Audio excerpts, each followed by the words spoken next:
Halo, Assalamualaikum warahmatullahi wabarakatuh. Saya Fitri Khairunisa dengan NPM 10 12 dari kelas A3 Manajemen akan menjelaskan tentang pembangunan keberlanjutan dan ekonomi hijau untuk memenuhi tugas evaluasi akhir semester 6 mata kuliah tata kelola dan tanggung jawab sosial.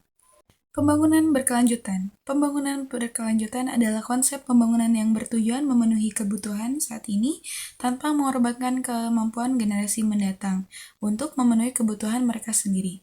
Prinsip dasar dari pembangunan berkelanjutan adalah keseimbangan antara tiga pilar utama, yaitu yang pertama ada ekonomi. Pembangunan ekonomi yang berkelanjutan dengan memastikan pertumbuhan ekonomi yang stabil dan merata, serta distribusi manfaat ekonomi yang adil. Selanjutnya yang kedua ada lingkungan, pelestarian dan pengelolaan sumber daya alam, serta lingkungan hidup agar tidak mengalami degradasi yang bisa merugikan masa depan. Yang ketiga ada sosial, pengembangan masyarakat dengan meningkatkan kualitas hidup, mengurangi kemiskinan, dan memastikan hak asasi manusia, serta keadilan sosial. Selanjutnya ada berkelanjutan korporasi dalam tata kelola perusahaan. Berkelanjutan koperasi atau corporate sustainability mengacu pada praktik bisnis yang mengintegrasikan prinsip-prinsip pembangunan berkelanjutan ke dalam tata kelola perusahaan dan operasi sehari-hari. Hal ini mencakup tanggung jawab perusahaan terhadap lingkungan, sosial, dan ekonomi dalam konteks keberlanjutan jangka panjang. Dalam tata kelola perusahaan dan tanggung jawab sosial mencakup beberapa aspek, yaitu yang pertama ada tata kelola perusahaan yang baik. Praktik-praktik pengelolaan perusahaan yang transparan, akuntabel, bertanggung jawab, dan adil. Tata kelola yang baik memastikan bahwa perusahaan dikelola dengan cara yang etis dan bertanggung jawab serta berorientasi pada kepentingan jangka panjang pemangku kepentingan atau stakeholder. Lalu yang kedua ada tanggung jawab sosial perusahaan atau CSR.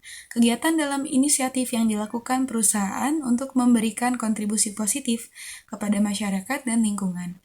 CSR melibatkan upaya untuk meningkatkan kesejahteraan komunitas, melindungi lingkungan, dan memastikan kesejahteraan karyawan. Lalu yang ketiga ada manajemen risiko lingkungan. Upaya untuk mengidentifikasi, mengelola, dan meminimalkan dampak negatif kegiatan operasional perusahaan terhadap lingkungan. Ini termasuk pengelolaan limbah, pengurangan emisi gas efek rumah kaca, konservasi energi, dan penggunaan sumber daya alam yang berkelanjutan. Lalu yang keempat ada inovasi dan efisiensi. Mendorong inovasi dalam produk dan proses yang lebih ramah lingkungan dan efisien. Ini bisa berupa penggunaan teknologi hijau, energi terbarukan, dan praktik produksi yang lebih bersih. Lalu yang kelima ada keterlibatan pemangku kepentingan. Melibatkan berbagai pemangku kepentingan termasuk karyawan, pelanggan, pemasok, komunitas lokal, dan pemerintah dalam proses pengambilan keputusan. Keterlibatan ini memastikan bahwa kepentingan dan kebutuhan berbagai pihak dipertimbangkan.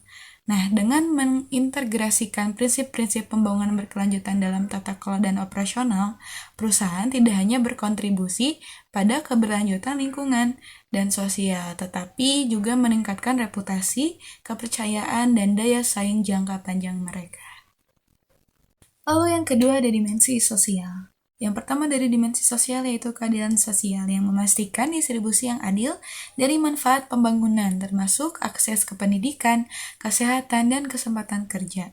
Yang kedua ada partisipasi masyarakat yaitu meningkatkan partisipasi masyarakat dalam proses pembangunan. Dan yang terakhir ada kesejahteraan masyarakat yaitu meningkatkan kualitas hidup dan kesejahteraan masyarakat secara keseluruhan. Yang ketiga ada dimensi lingkungan. Yang pertama dari dimensi lingkungan yaitu pelestarian lingkungan, yaitu melindungi ekosistem dan keanekaragaman hayati. Lalu yang kedua ada pengelolaan sumber daya alam, yaitu mengelola sumber daya alam dengan bijaksana untuk mencegah degradasi lingkungan. Yang ketiga ada pengurangan emisi, yaitu dengan mengurangi emisi gas rumah kaca dan polutan lainnya untuk memerangi perubahan iklim. Selanjutnya ada dimensi berkelanjutan korporasi. Yang pertama ada dimensi ekonomi.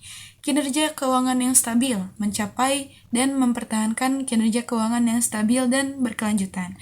Yang kedua ada pengelolaan risiko, yaitu mengelola risiko secara efektif. termasuk resiko lingkungan dan sosial. Yang ketiga ada investasi berkelanjutan, yaitu melakukan investasi dalam teknologi dan inisiatif yang mendukung keberlanjutan. Yang kedua ada dimensi sosial, yang terdiri dari tanggung jawab sosial perusahaan atau CSR. Melakukan inisiatif CSR yang memberikan manfaat nyata bagi masyarakat. Lalu yang kedua ada kesejahteraan karyawan, yaitu memastikan kondisi kerja yang adil dan aman serta memberikan kesempatan pengembangan bagi karyawan. Lalu yang ketiga ada hubungan dengan komunitas, yaitu membangun hubungan baik dengan komunitas lokal dan berkontribusi pada kesejahteraan mereka. Yang ketiga ada dimensi lingkungan. Yang pertama ada pengelolaan dampak lingkungan, yaitu mengelola dan meminimalkan dampak lingkungan dari operasi perusahaan.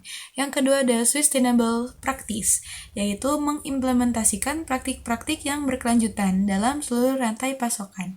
Lalu yang ketiga ada pelaporan lingkungan, yaitu melakukan pelaporan transparan mengenai kinerja lingkungan dan berusaha untuk terus meningkatkan kinerja tersebut. Lalu yang terakhir ada ekonomi hijau dalam pembangunan berkelanjutan. Pengertian ekonomi hijau. Pengertian ekonomi hijau adalah model ekonomi yang bertujuan meningkatkan kesejahteraan manusia dan kesetaraan sosial, sambil secara signifikan mengurangi risiko lingkungan dan kelangkaan ekologi. Ekonomi hijau menekankan pembangunan yang rendah karbon, efisien dalam penggunaan sumber daya, dan inklusif secara sosial. Prinsip-prinsip ekonomi hijau. Yang pertama ada pengurangan emisi karbon, yaitu mengurangi emisi gas rumah kaca melalui penggunaan energi terbarukan efisien energi dan teknologi rendah karbon. Yang kedua ada pengelolaan sumber daya yang berkelanjutan, yaitu menggunakan sumber daya alam secara efisien dan memperbarui sumber daya yang dapat diperbarui. Lalu yang ketiga ada inklusivitas sosial, yaitu menyediakan pekerjaan yang layak dan memastikan distribusi manfaat ekonomi yang adil. Lalu yang keempat ada pelestarian ekosistem, melindungi keanekaragaman hayati dan ekosistem vital yang mendukung kehidupan di bumi. Selanjutnya ada pertumbuhan ekonomi yang berkelanjutan, yaitu mendorong pertumbuhan ekonomi yang berkelanjutan dan mengurangi ketergantungan pada bahan bakar fosil. Selanjutnya ada ekonomi hijau dalam berkelanjutan korporasi. Implementasi dalam tata kelola perusahaan dan tanggung jawab sosial. Yang pertama ada inovasi dan teknologi hijau, yaitu yang pertama mengembangkan dan menerapkan teknologi ramah lingkungan dalam proses produksi dan operasi bisnis. Lalu yang kedua ada mengadopsi praktik-praktik seperti energi terbarukan, daur ulang, dan pengurangan limbah. Lalu yang kedua ada efisiensi energi. Yang pertama adalah meningkatkan efisiensi energi dalam operasi perusahaan untuk mengurangi konsumsi energi dan biaya operasional. Yang ketiga ada menggunakan peralatan dan proses yang lebih hemat energi. Lalu yang ketiga ada manajemen lingkungan. Yang pertama adalah mengimplementasikan sistem manajemen lingkungan yang memastikan kepatuhan terhadap regulasi lingkungan dan pengelolaan dampak lingkungan. Lalu yang kedua ada melakukan audit lingkungan secara berkala untuk mengidentifikasi dan mengurangi dampak negatif. Lalu yang keempat ada tanggung jawab sosial perusahaan CSR. Yang pertama ada melakukan inisiatif CSR yang berfokus pada keberlanjutan lingkungan, seperti program konservasi, penghijauan, dan edukasi lingkungan bagi masyarakat.